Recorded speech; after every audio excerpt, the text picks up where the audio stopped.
Gracias por estar con nosotros en este programa, esta segunda parte del programa del abogado dentro de las cámaras.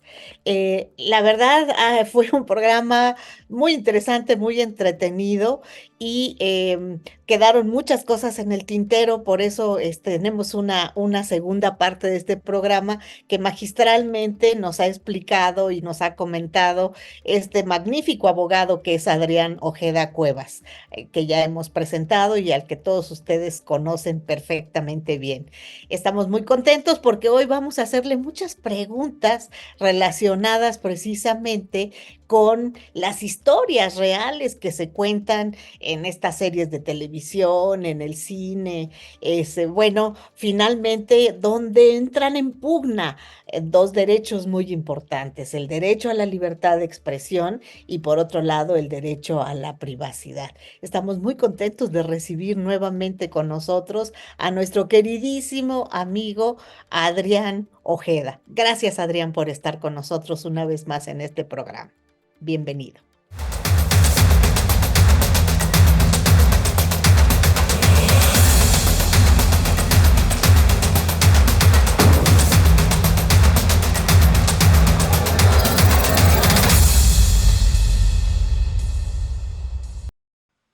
Pues lo prometido es deuda.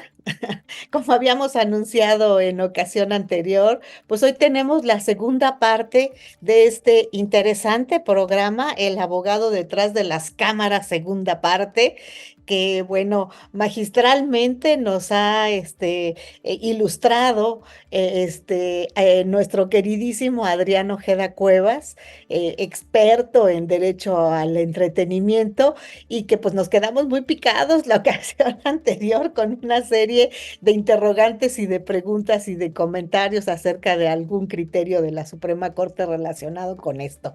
Entonces, Adrián, muchísimas gracias por aceptar nuevamente estar con nosotros en este programa. Y bueno, vamos a entrar de lleno ya a las preguntas porque el tiempo se nos va rapidísimo y te queremos aprovechar al máximo. Claro Eh, que sí. Muchísimas gracias por estar nuevamente con nosotros.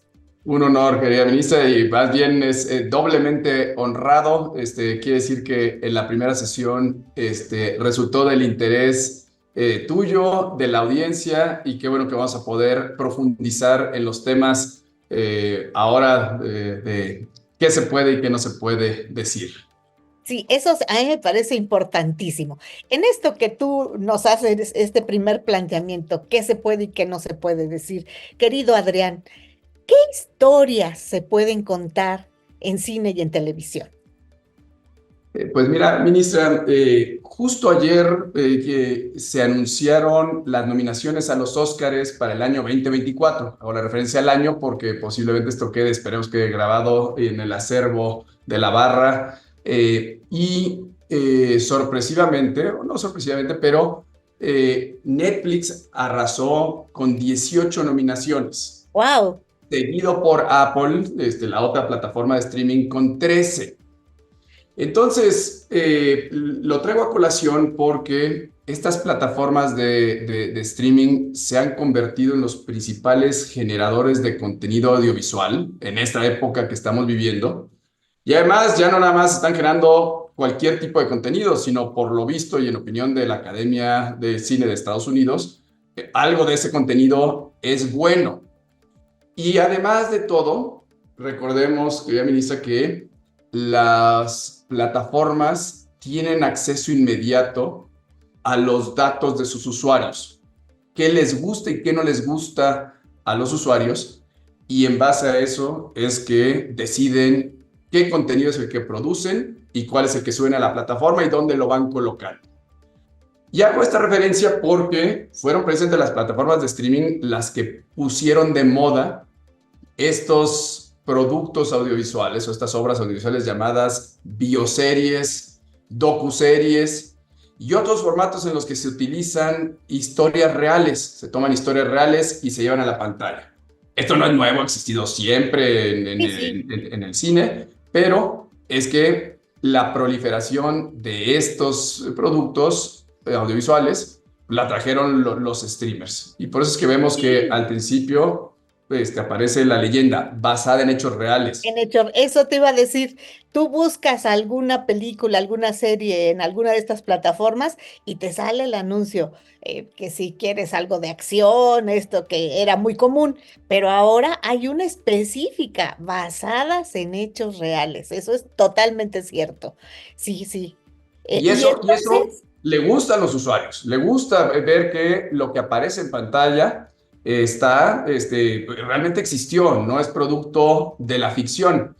Y entonces, pues así podemos ver, y basta con que en cualquiera de las plataformas que tengamos, nos pongamos a ver y hay cantidades, me atrevo a decir cientos de bioseries o docuseries, este, o o películas películas, también, ¿sí? pero regreso a estas bioseries, ministra, porque son las que luego nos generan mayores retos legales. Ah, sí. Menciono Ah, algunas. pero por principio de cuentas, antes de que ya entremos a ver qué pasa en eso, ¿qué se puede decir de una persona en una película, en una serie, basada en hechos reales? ¿Qué se puede decir? Voy a regresar a un concepto de nuestra primera sesión para aquellos que no pudieron verla, y recordar que las historias como tales no son propiedad de nadie. Las historias, digamos que está mal utilizado, son del dominio público, no están protegidas por el derecho de autor. La obra literaria, la obra sonora o audiovisual que consta en un soporte material, esa es de lo que sí está protegido. Le hace el libro, la película, el podcast, pero la historia de una persona, una narración de hechos históricos, no es propiedad de nadie y por lo tanto todos las podemos contar. Ahora, si vamos a hablar de una persona, o sea, si vamos a contar la historia de una persona, tenemos que hacer primero una distinción muy importante. Si esa persona de la cual nos vamos a referir está viva o ya falleció, porque la protección es diferente. ¿Cuál Esta, sería la diferencia entre una persona que vive y una que ya no? en que el derecho a la privacidad y el derecho, este patrimonio moral, como le llamamos en la industria, del que tenemos las personas, protegido por el artículo 1916 del Código Civil Federal y de otros estados de la República, está en vida. Le contamos con ellos, es un derecho ligado a la personalidad y por lo tanto protegido durante la vida de las personas.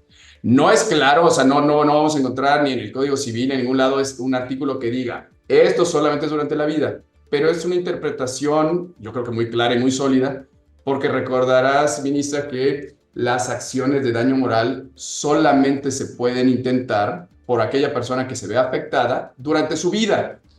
Entonces, nuestra interpretación ha sido que si esa persona ya falleció y no inició la acción legal en vida, sus herederos ya no pueden. Entonces, de ahí concluimos que se extingue con la muerte ese patrimonio moral que tienen las personas. Podríamos decir, una persona que ya falleció, ¿se le pueden sacar sus trapitos al sol? Así es, pues para efecto de la revisión legal que hacemos, que platicamos en la sesión anterior, es de los principales retos y de la mayor complejidad, especialmente cuando hablamos de este tipo de productos audiovisuales, de bioseries, lo primero que vamos y revisamos es vivo o muerto.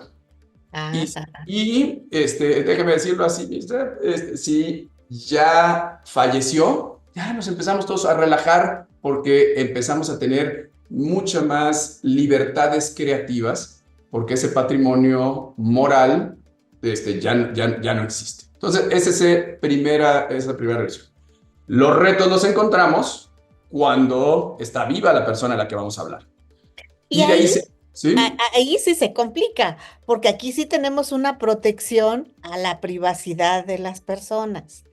¿Y Correctísimo. cuál es el límite o cuál es el balance, como lo quieras tú llamar, entre la privacidad y la libertad de expresión? Ahí se abren cuando está viva la persona a la que nos vamos a referir en nuestra obra audiovisual. se abren dos vertientes muy importantes dentro de la industria. Una es cuando esa persona está participando y contribuyendo en la obra audiovisual. Y son esos contratos que manejamos en donde, mal llamados en México, con mucha influencia del derecho americano, en donde se adquieren los derechos de vida. Así se le llama por influencia del derecho americano, los life rights. En México, como decía, no existen eso. Lo que realmente se busca cuando se firma un contrato de esta naturaleza con la persona a la cual nos vamos a referir en la obra audiovisual es su participación, su contribución y el que se va a involucrar, y es parte de este contrato, qué tanto va a tener injerencia en lo que podemos decir y no podemos decir, en lo que queremos decir y no queremos decir. No son fáciles ni esas negociaciones, porque desde luego, pues todos queremos que solo se cuente la parte bonita Las de nuestra cosas buenas. historia. No queremos. Y muchas veces la parte que genera el mayor atractivo para estas Es la otra. plataformas es la otra. Y entonces ahí es donde un proyecto audiovisual, una serie, una película, al principio empieza muy alineado, y cuando el productor, el director empiezan a platicar con la persona que vamos a representar en la serie, y le empiezan a contar su visión, pues empieza la presión de esa parte no quiero, eso evítalo. Y el director, este elemento creativo, el productor dice, es que si no cuento eso, me deja descafeinada mi historia. Y entonces, a veces se apartan y termina haciéndose la serie sin el consentimiento de esa persona y ahí empiezan las presiones. Y entonces, ahí es donde entramos los abogados para que de la mano muy estrecho con el productor podamos hacer ese análisis entre lo que está entre la libertad de expresión, que vaya, aquí hasta me da miedo el usar estas palabras contigo, Margarita, que No, para la nada. Suprema Corte ha sostenido que es uno de los derechos fundamentales, pilar de las democracias constitucionales, con esa libertad de expresión, donde podemos emitir opiniones y podemos externar nuestras ideas, tiene desde luego un límite con este derecho a la privacidad de la que gozan también como derecho fundamental todas las personas físicas en nuestro país. Y entonces hay que nosotros como abogados trazar una línea de qué tanto podemos decir y qué no podemos decir sopesando estos dos derechos fundamentales. Nada fácil. Nada, bueno, tú lo viviste, tú resolviste y tú creaste parte de la historia constitucional importantísima, entonces sabes que no son decisiones Pues sencillas. no. Y suponiendo que el dueño de la historia, el autor de la historia, porque es su vida, el dueño de la historia dice, no quiero que se hable de esto. Y de alguna manera es algo que realmente impactaba y el productor sí quiere decirlo. ¿Nos podrías platicar para nuestro público qué conflicto puede generar esto? Sí, ahí nos arropamos en capa protectora de la libertad de expresión, manteniendo, sí, esa línea, insisto, tratamos de trazar la línea donde está el derecho a la privacidad, y lo que hacemos ahí es, primero, identificar de quién se trata la historia que vamos a contar. Lo que Porque acabas de mencionar es importantísimo, Adrián, y aquí surge una pregunta previa a lo que nos vas a contestar. ¿Gozan de la misma protección todas las personas? no. Ustedes, querida ministra, no necesariamente tú, pero la Suprema Corte de Justicia nos da mucha claridad en esta idea. No relacionado con la industria cinematográfica o con las series de televisión, pero sí en temas de periodismo. Y la Suprema Corte distinguido entre las personas públicas, especialmente aquellas de elección popular, de ahí seguidas por aquellas personas privadas, en el otro lado del espectro, y en medio aquellas personas privadas con proyección pública. Y entonces la Suprema Corte nos ha indicado que no gozan de la misma protección a este derecho a la privacidad las personas dependiendo de dónde se encuentran. Donde, y perdón que esté haciendo, por favor me corriges porque estas fueron, si recuerdo correctamente, en tu época, fueron tesis y jurisprudencias que se dictaron en No tu fueron época. nuestras, fueron de la primera sala, pero sí, sí, se suscitaron cuando yo todavía estaba en la corte. Pero bueno, el experto en la materia de entretenimiento para estos efectos eres tú.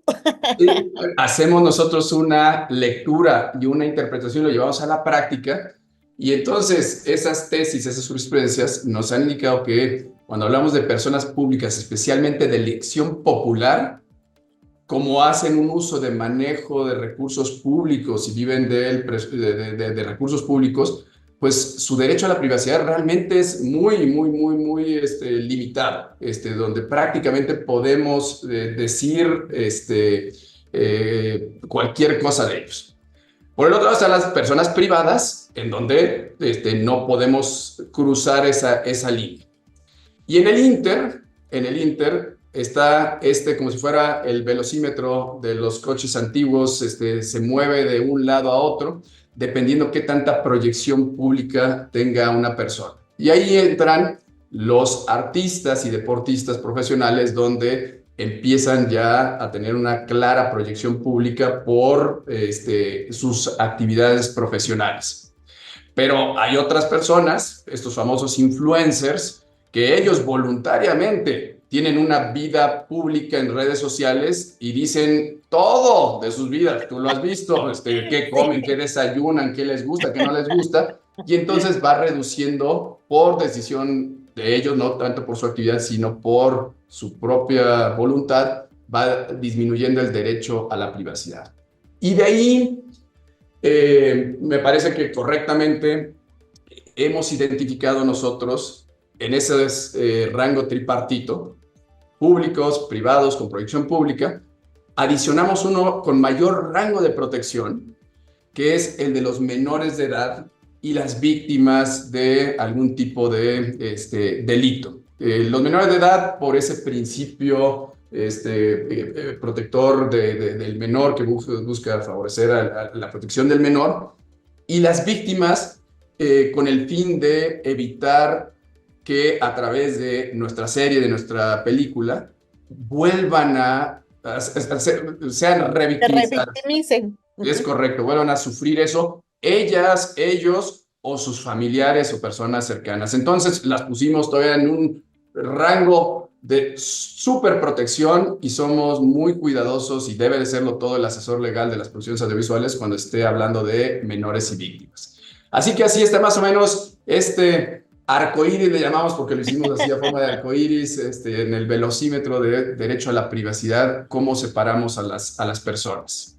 Sí, no, no, muy complejo y muy interesante. Y además para quienes manejan eso, pues también una verdadera filigrana, establecer a la persona pues en el rol que le corresponde. Así es, así Sí. es.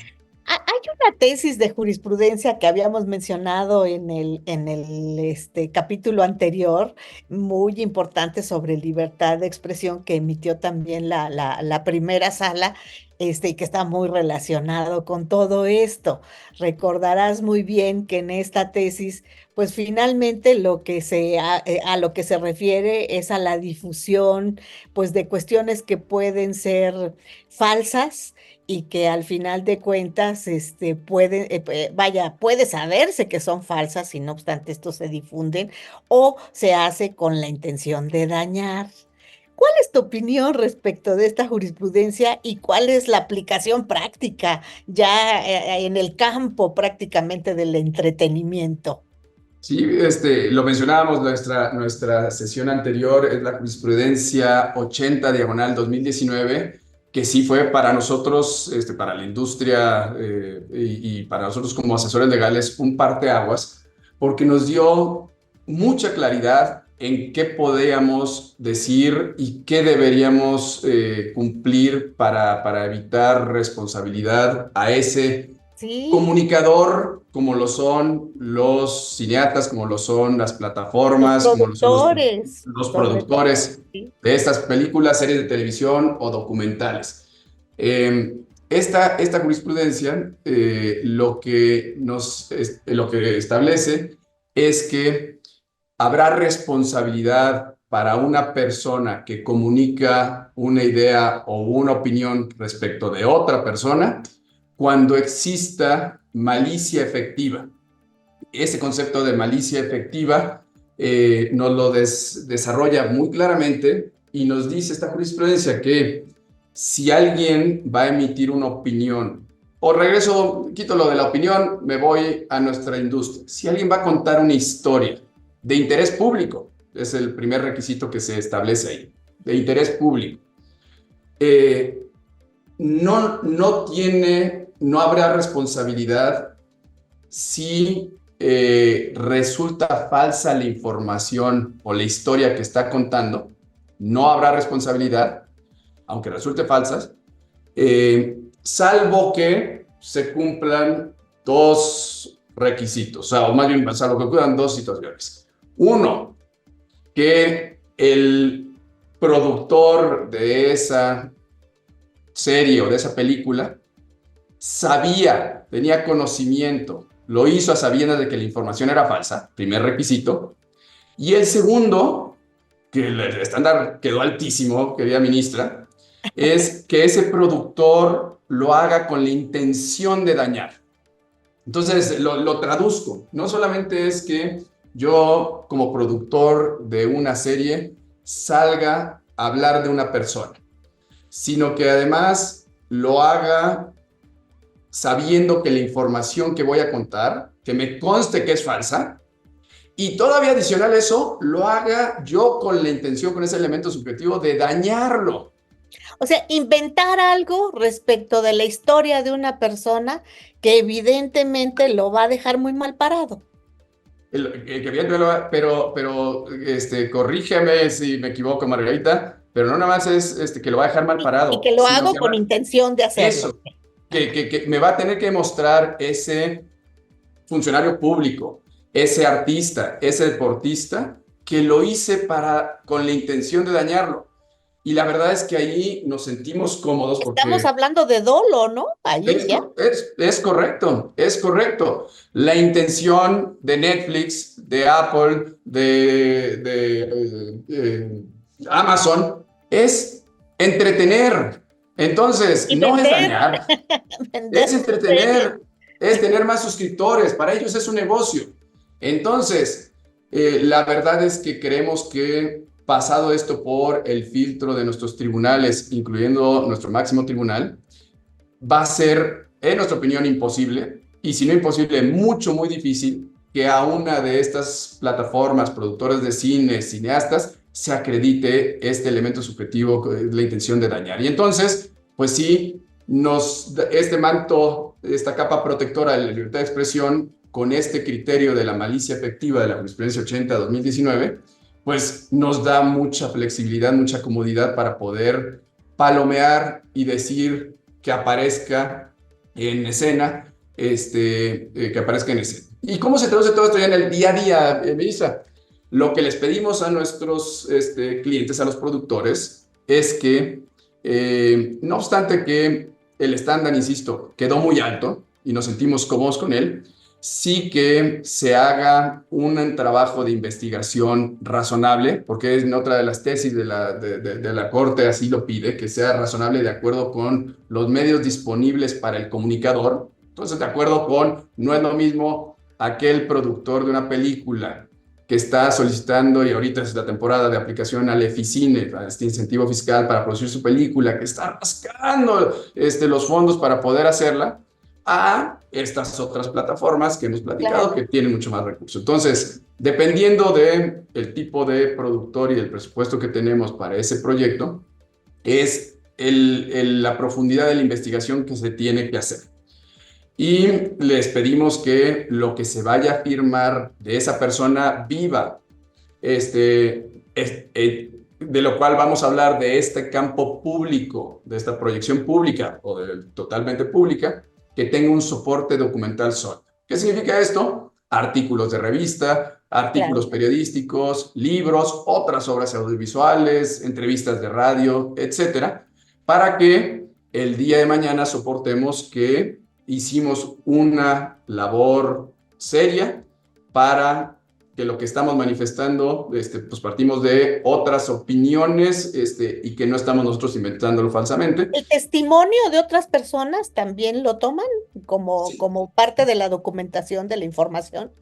sí lo tomamos, especialmente ahí ya nos vamos a otro tipo de obra audiovisual mucho más profunda y que se asemeja mucho a la labor de investigación periodística, que son las documentales, las docuseries, como le llamamos, porque a veces lo partimos Sí. en varios capítulos, como fue el caso bueno, pues también este otro caso importantísimo de la Suprema Corte, la serie del caso Vallarta, Cassés Vallarta se llama, que es una serie documental que tiene muchísima investigación.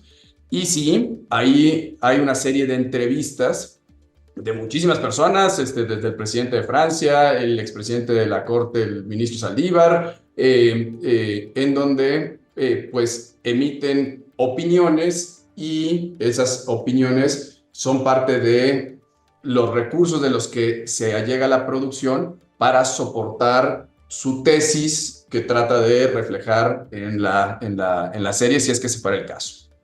Entonces, así es como se lleva, se les pide esa investigación previa para poderlo soportar.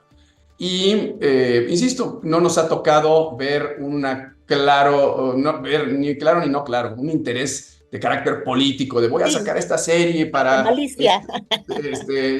acabar con la carrera de mi competidor, o de una Sí, no, no. empresa auspiciada por una empresa automovilística en contra de la otra empresa automovilística.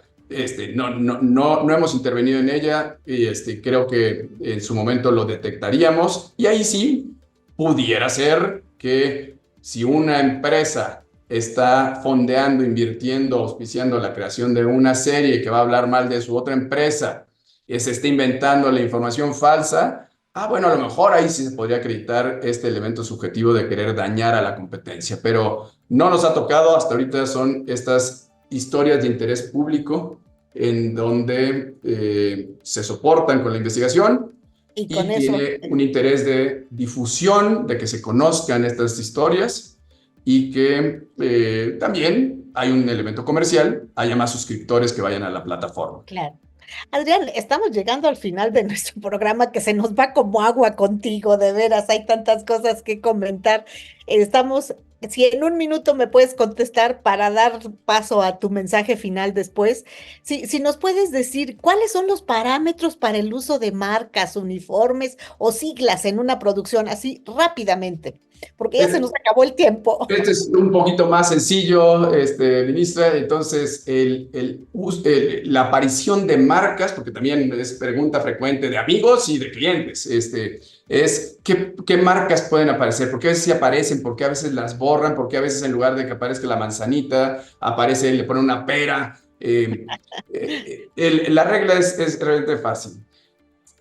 Las marcas pueden aparecer en pantalla sin autorización de su titular, siempre y cuando se utilicen en productos originales y no se haga un uso peyorativo de esa marca. Ejemplos. Me acuerdo mucho en una serie de zombies que estábamos grabando, donde el director quería utilizar una marca conocida de vodka para desinfectar la mordida del zombie. Yo te dije, no, espérame, sí puede, siempre y cuando vayan y se compre en una tienda una botella original de ese vodka, puede aparecer perfectamente aquí atrás. No necesitas autorización de la. Es más, hasta hay un negocio subyacente en esta industria donde a veces las marcas pagan porque aparezca ahí su botella. Pero no le va a gustar nada esa marca de vodka el que los consumidores, la audiencia, vea que sirve para desinfectar una herida de zombie. Entonces ya hay un uso peyorativo donde podríamos incurrir en responsabilidad. Claro.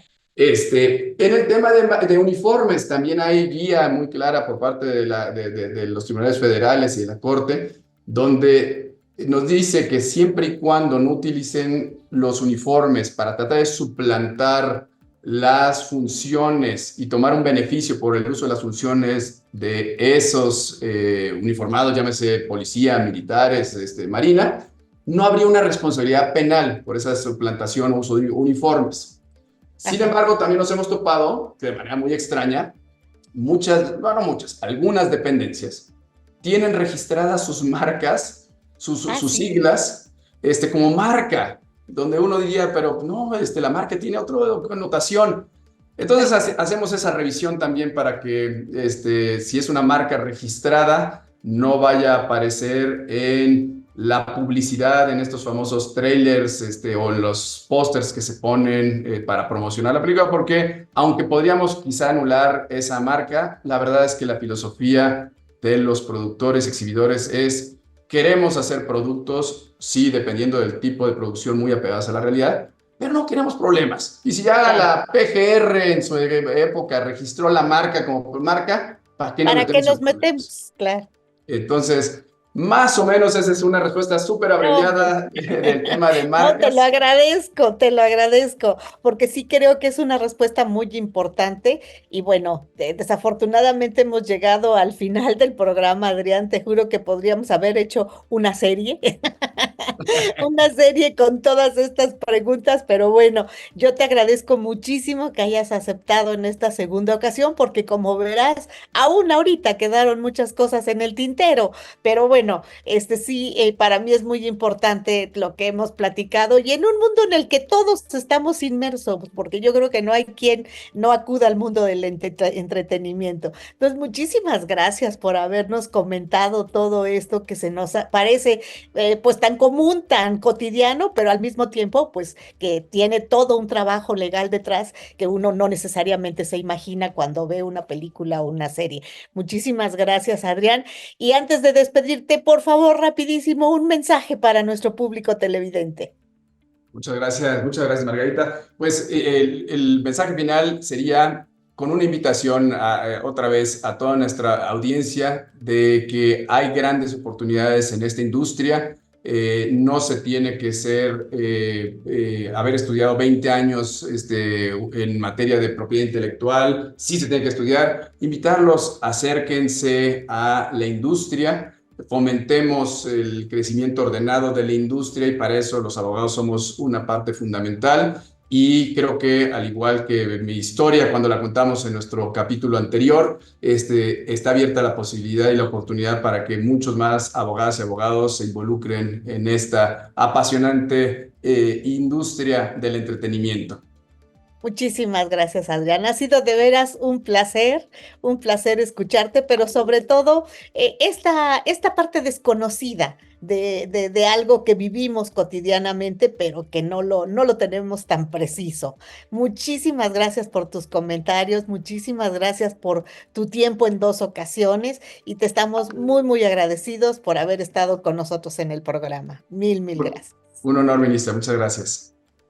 Pues como han visto, por demás interesante esta segunda parte del programa donde se nos han despejado muchas dudas sobre la participación de las personas en una serie, o más bien de la historia de las personas en una serie de televisión, en una película, y al final de cuentas, pues los riesgos que puede haber en un momento dado en platicar esas historias con o sin la anuencia de quienes en un momento dado están siendo pues prácticamente difundida su vida.